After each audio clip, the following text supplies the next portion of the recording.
আজি বহুকেইটা দাবী লৈ আগতেও আমি এই দাবীবিলাক উত্থাপন কৰিছোঁ, মেমৰেণ্ডাম বাৰে বাৰে দিয়া হৈছে, কিন্তু এই দাবীবিলাক আমাৰ পূৰণ কৰা নাই। গতিকে এনেদৰে আমি আজি ৰাজপথত ওলাই আহিব লগা হৈছে আৰু এইটো অতিকে দুৰ্ভাগ্যজনক, কাৰণ আমি এসময়ত ক'ভিড যোদ্ধা আছিলোঁ। গতিকে ক'ভিড যোদ্ধা আজি ৰাজপথত, ইয়াতকৈ দুৰ্ভাগ্যজনক কথা এখন চৰকাৰৰ কাৰণে, এখন ৰাজ্যৰ কাৰণে আৰু একোৱেই হ'ব নোৱাৰে। গতিকে আমাৰ দাবীসমূহৰ প্ৰথম দাবী হৈছে আমাক সমকামৰ দৰমহা লাগে।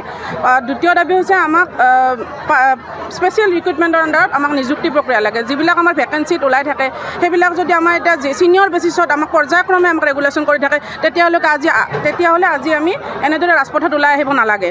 আৰু থাৰ্ড কথা হ'ল আমাক ৰাজ্যিক কৰ্মচাৰীৰ সমানে যিবিলাক সা সুবিধা আছে, ধৰক CL, EL বা আমাৰ গ্ৰেচুইটিৰ সুবিধা বা পেঞ্চনৰ সুবিধা, এইবিলাক যিবিলাক ৰাজ্যিক কৰ্মচাৰীৰ সমান পৰ্যায়ত যাতে আমাক দিয়ে, কাৰণ আমি একেখন টেবুলত বহি একে ডেজিগনেশ্যনৰ মানুহে আমি একেই কামেই কৰি আছোঁ। গতিকে আমি বহুত আক্ষেপ লৈ আৰু বহুত ক্ষোভ লৈ আমি আজি ওলাই আহিছোঁ। গতিকে আমি এতিয়া আৰু সময় উকলি গ'ল, স্পেচিয়েল ৰিক্ৰুটমেণ্টৰ অনুযায়ী আমাক নিযুক্তি দিয়া সময় উকলি গ'ল। এতিয়া আমাক জাষ্ট সমকামৰ দৰমহা লাগে, কাৰণ আমি বহুত অলৰেডি আমি বহুত মেমৰেণ্ডাম দিছোঁ, বাৰ আমি মেমৰেণ্ডাম আমাৰ মেমৰেণ্ডামবোৰ মানে আওকাণ কৰা দেখা গৈছে, আমাক মাহীয়ে চকুৰে চোৱা দেখা গৈছে।